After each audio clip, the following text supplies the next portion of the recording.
और चलिए ब्रेक के बाद एक बार फिर से बातचीत करेंगे हम कोरोना को लेकर, जहां कोरोना के नए वेरिएंट को लेकर उत्तराखंड में अलर्ट जारी कर दिया गया है। धामी सरकार जल्द ही जारी कर सकती है नई एसओपी। स्वास्थ्य महानिदेशक डॉक्टर शैलजा भट्ट ने सीएमओ को निर्देश दिए हैं।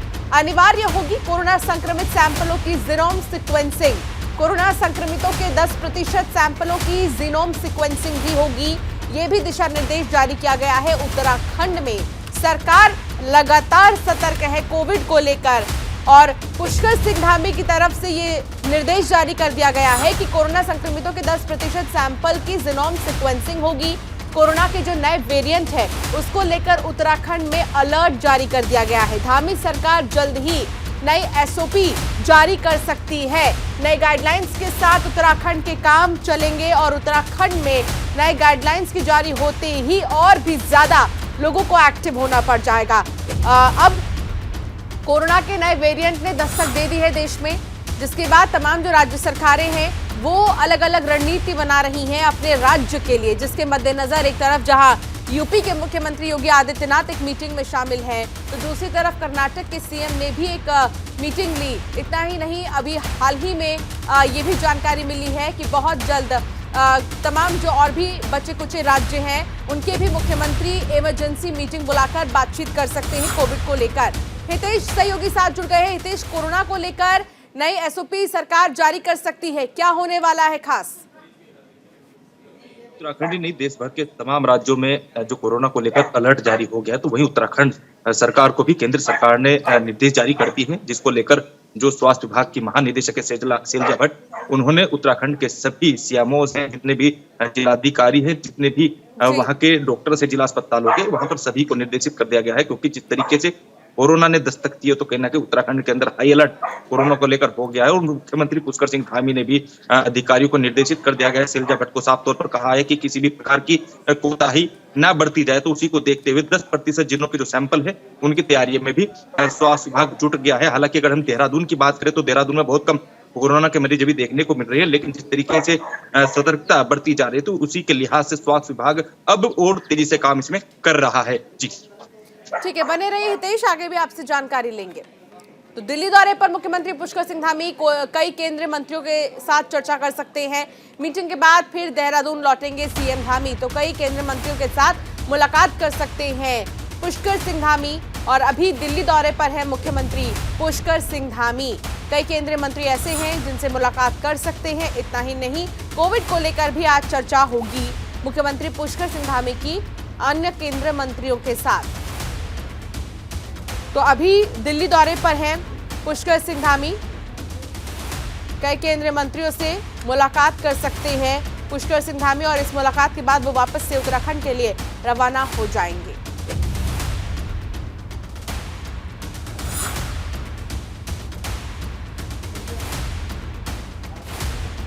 हितेश लगातार जुड़े हुए हैं। हितेश, देखिए दिल्ली का दौरा है पुष्कर सिंह धामी का, क्या दिल्ली के इस दौरे में कोविड को लेकर राज्य में क्या कुछ परिवर्तन करना है, उस पर चर्चा कर सकते हैं पुष्कर सिंह धामी?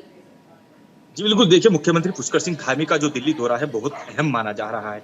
कोरोना को लेकर भी बहुत अहम बैठक मुख्यमंत्री पुष्कर सिंह धामी की वहां के जो केंद्रीय मंत्री हैं, स्वास्थ्य मंत्री हैं, उनके साथ हो सकती है। और उत्तराखंड को एक अलग रोड मैप वहां पर तैयार करने के निर्देशित भी वहां पर दे सकते हैं, क्योंकि लगातार पीएमओ की नजर भी उत्तराखंड पर बनी रहती है। क्योंकि जिस तरीके से पिछली बार भी कोरोना ने यहाँ पर हाई तरीके से दस्तक दी थी, काफी लोग यहाँ पर मारे गए थे, उसी दौरान वहां पर केंद्र लगातार यहाँ पर नजर बनाए हुए, तो उसी के लिहाज से कई अन्य बैठकें मुख्यमंत्री पुष्कर सिंह धामी के कई कैबिनेट मंत्रियों के साथ हो सकती है, कई सौगातें उत्तराखंड को मिल सकती है। बताया ये भी जा रहा है कि जो ऑल वेदर रोड है उत्तराखंड का, उसको लेकर भी एक महत्वपूर्ण बैठक नितिन गडकरी के साथ मुख्यमंत्री पुष्कर सिंह धामी की हो सकती है। चलिए ठीक है, बहुत शुक्रिया तमाम जानकारी साझा करने के लिए हितेश। उत्तराखंड में घने कोहरे का प्रकोप लगातार जारी है। परिवहन निगम ने जारी की नई गाइडलाइन, घने कोहरे में रोडवेज बसें चलाने पर रोक लगा दी गई है। बसों में आवश्यक सुरक्षा उपाय करने के भी निर्देश दिए गए हैं। जांच के बाद ही डिपो से रवाना होगी सभी बसें, क्योंकि कोहरा बहुत ज्यादा है, शीतलहर का प्रकोप है, हर तरफ घना कोहरा है, जिसको ध्यान में रखते हुए कोई बड़ा हादसा ना हो जाए। उत्तराखंड में घने कोहरे का प्रकोप जारी है और इसको लेकर परिवहन निगम ने नई गाइडलाइन जारी की है कि बिना जांच के, बिना पड़ताल के किसी भी बस को रवाना न किया जाए। रोडवेज बसों को लेकर आवश्यक सुरक्षा के उपाय जरूर पता होने चाहिए। बस संचालकों को जांच के बाद ही डिपो से ये बसें रवाना होंगी।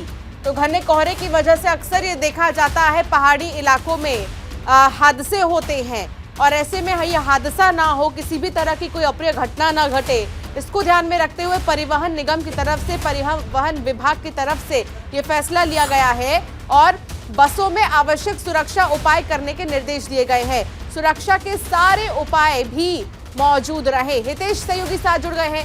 हितेश, देखिए, परिवहन विभाग की तरफ से दिशा निर्देश जारी किया गया है उन बसेस के लिए जो अक्सर आना जाना करती हैं उत्तराखंड की सड़कों पर। कोहरे की वजह से बहुत ज्यादा एक्सीडेंट और बहुत सारी ऐसी घटनाएं हो जाती हैं जो सही नहीं है। क्या कुछ वो गाइडलाइन है जो परिवहन निगम ने जारी किया गया? जी बिल्कुल, देखिए, चंदन रामदास जो कि वहाँ के परिवहन मंत्री हैं उत्तराखंड के, उन्होंने साफ तौर पर परिवहन विभाग को निर्देशित कर दिया गया था। अब से 3 दिन पहले उन्होंने एक बैठक की थी, उसमें उन्होंने परिवहन विभाग को निर्देशित कर दिया गया था, क्योंकि जो उत्तराखंड का जो पर्वतीय क्षेत्र है वहां पर कोहरे की जो संभावना है बहुत कम रहती है, क्योंकि पर्वतीय क्षेत्र है। क्योंकि तराई का जो एरिया की हम बात करें, हरिद्वार, उधम सिंह नगर, देहरादून और रुड़की की अगर हम बात करें, क्योंकि ये क्षेत्र ऐसे यहाँ पर सर्दी के चलते कोहरा डबल हो जाता है, यहाँ पर सामने की चीजें नहीं दिख पाती। उसी के लिहाज से परिवहन विभाग ने अपने अधिकारियों को निर्देशित कर दिया गया है कि जो वाहनों की फिटनेस है उनको तेजी लाई जाए, उनको जांच परख कर ही वाहन को सड़कों पर उतारा जाए। क्योंकि हम देखने में आता है, क्योंकि पिछले भी जिस तरीके से घने कोहरे में यहाँ की जो रोडवेज की जो बसें हैं वो बंद हो जाती हैं या फिर किसी अप्रिय घटना का शिकार हो जाती है, उसी के लिहाज से चंदन रामदास ने परिवहन विभाग के अधिकारियों को निर्देश किया था। तो उसी के लिहाज से परिवहन विभाग अब कोहरे को देखते हुए सतर्क हो गया है। जी, बने रहिए हितेश हमारे साथ, आगे भी आपसे जानकारी लेंगे। हरिद्वार में मौसम विभाग ने अलर्ट जारी कर दिया है। हरिद्वार के सभी इलाकों में घने कोहरे का अलर्ट जारी किया है। आने वाले 5 दिन तक घना कोहरा रहेगा। घना कोहरा रहने का आसार है।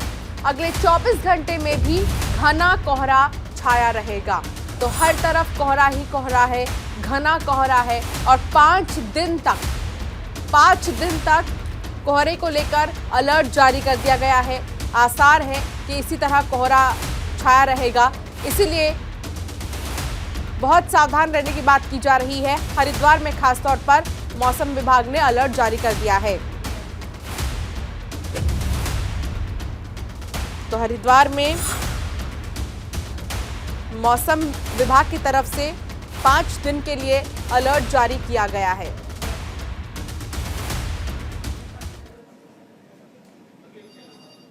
राज्य स्तरीय खेल महाकुंभ के आयोजन को लेकर देहरादून विभाग में खेल मंत्री रेखा आर्य ने एक समीक्षा बैठक का आयोजन किया है। समीक्षा बैठक में खेल के साथ ही शिक्षा विभाग के अधिकारी भी मौजूद रहे। आपको बता दें कि समीक्षा बैठक में कोरोना के बाद होने जा रहे खेल महाकुंभ को दिव्य और भव्य बनाने पर चर्चा हुई है। ऐसे में खेल मंत्री रेखा आर्य ने मीडिया से बात करते हुए कहा कि कोरोना के कारण राज्य में खेलों का आयोजन नहीं हो पाया। एक बार फिर हम दोबारा इसकी शुरुआत कर रहे हैं। साथ ही उन्होंने कहा कि राज्य में 4 लाख के करीब खिलाड़ियों की संख्या पहुंच चुकी है। खेल महाकुंभ में पौराणिक खेलों को भी जगह दी गई है। इसके साथ ही दिव्यांग खिलाड़ी भी इसमें शिरकत करेंगे। हितेश सहयोगी साथ जुड़ गए हैं। हितेश, क्या कुछ जानकारी साझा किया गया है यहाँ पर जब ये मीटिंग हुई और खेल को लेकर, खासतौर पर खेल के जो महाकुंभ का शुभारंभ है वो होने वाला है, क्या कुछ जानकारी आपके पास?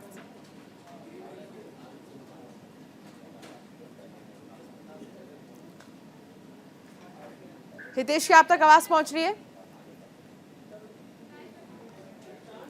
हितेश, खेल के इस महाकुंभ को लेकर क्या कुछ जानकारी आपके पास?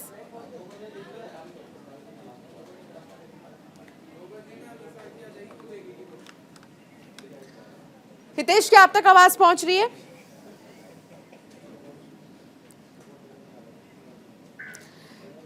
हितेश, खेल के इस महाकुंभ को लेकर रेखा आर्य ने क्या कुछ दिशा निर्देश जारी किए हैं?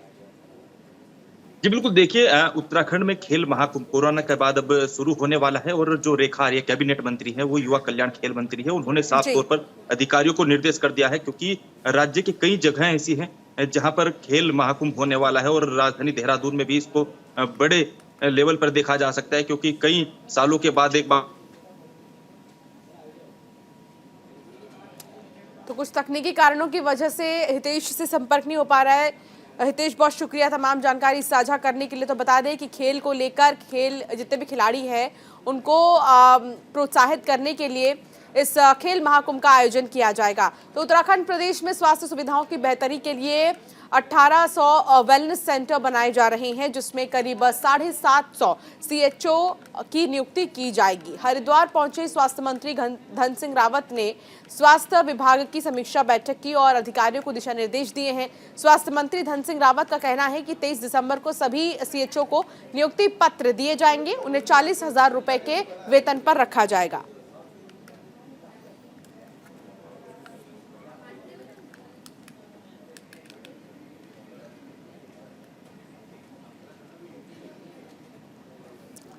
सिडकुल प्रशासन ने ब्रह्मपुरी, अंबेडकर चौक और रामधाम कॉलोनी में करीब 20 साल से हुए अतिक्रमण को हटा दिया है। आपको बता दें कि अवैध रूप से लगाए गए दुकान को हटाने पर दुकानदारों ने विरोध किया है। ऐसे में सिडकुल क्षेत्रीय प्रबंधक गिरधर सिंह रावत ने बताया कि अतिक्रमणकारियों को पहले भी कई बार नोटिस दिए जा चुके थे, जिसके बाद भी वो अतिक्रमण नहीं हटा रहे, जिसके बाद जिलाधिकारी के आदेश पर ब्रह्मपुरी और रामधाम कॉलोनी से अतिक्रमण हटा दिया गया है। उन्होंने कहा कि दोबारा अतिक्रमण करने पर उनके खिलाफ सख्त कार्रवाई की जाएगी। पुराना था और कम से कम 70 से 80 रुपये आज हमने हटा दिए। अच्छा, ये सब पहले कोई नोटिस जारी किया था? इनको 2-3 बार नोटिस दिया था। परसों हमने सारे नोटिस पूरा जितने दुकानों में पूरा चप्पा करा दिए थे, तो इसी वजह से आज हम पूरी कार्रवाई कर रहे हैं। तो इसमें टीम कौन? टीम इसमें कहते राजस्व विभाग है, प्रशासन है, पुलिस प्रशासन है और सिडकुल की पूरी टीम है। तो रुड़की में मंगलौर में केवल कन्या पाठशाला इंटर कॉलेज में मां सरस्वती मूर्ति स्थापना दिवस मनाया गया। मूर्ति स्थापना दिवस पर स्वास्थ्य शिविर का आयोजन किया गया। कार्यक्रम में पहुंचे कैबिनेट मंत्री डॉक्टर धन सिंह रावत ने मूर्ति पर पुष्प अर्पित कर स्थापना दिवस मनाया। साथ ही कॉलेज की बच्चियों के आयोजन किए गए सांस्कृतिक कार्यक्रम में भी हिस्सा लिया। बता दें कि कॉलेज के प्रबंधक डॉक्टर रविंद्र कपूर ने निःशुल्क स्वास्थ्य शिविर का भी आयोजन किया है। स्वास्थ्य को लेकर धन सिंह रावत ने बताया कि हरिद्वार जनपद में जल्द ही मेडिकल कॉलेज बनाया जा रहा है, जिसमें 100 से ज्यादा बच्चे MBBS की पढ़ाई कर सकेंगे। इस मेडिकल कॉलेज के बनने के बाद प्रदेश में डॉक्टर की कमी को भी पूरा किया जा सकेगा।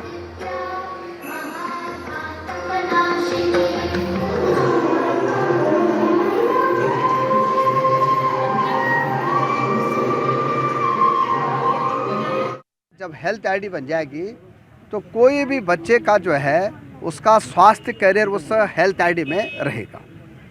जब भी बच्चे को या घर वालों को आप हॉस्पिटल ले जाएंगे तो जो लाइन लगती है हॉस्पिटलों में, वो लाइन जो है ख़त्म हो जाएगी कि हेल्थ आईडी से पता चल जाएगा कि बच्चा कब क्या बीमार हुआ था और उसको कौन सी दवाई देनी है। दूसरा, 260 जाँचें हमारी सरकार सबकी फ्री करा रही है।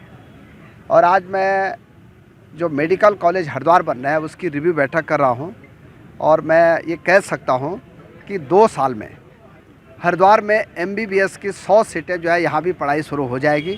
डॉक्टरों की कमी हमारे प्रदेश में बिल्कुल नहीं रहेगी। और चलिए फिलहाल इस बुलेटिन में इतना ही। आप बने रहिए न्यूज़ इंडिया के साथ।